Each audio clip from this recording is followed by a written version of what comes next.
Fast debug requires quickly finding infrequent events. In this example, we're measuring a pulse train that has a glitch occurring once every 40,000 cycles.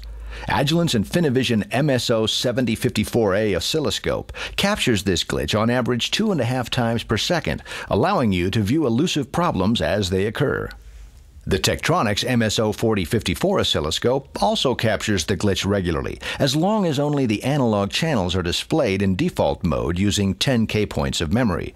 However, if we turn on digital channels, the Tech MSO4054 no longer captures the glitch, even though we know it's present.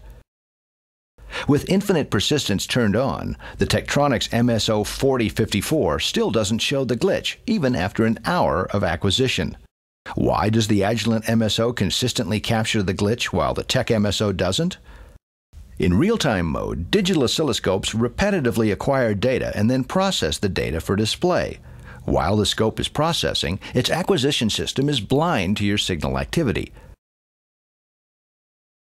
Oscilloscopes with fast update rates minimize processing time and will find infrequent events that scopes with slower update rates will miss.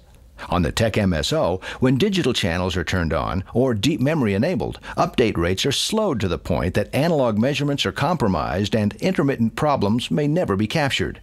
Adding digital signals to your scope should help you find problems, not mask them.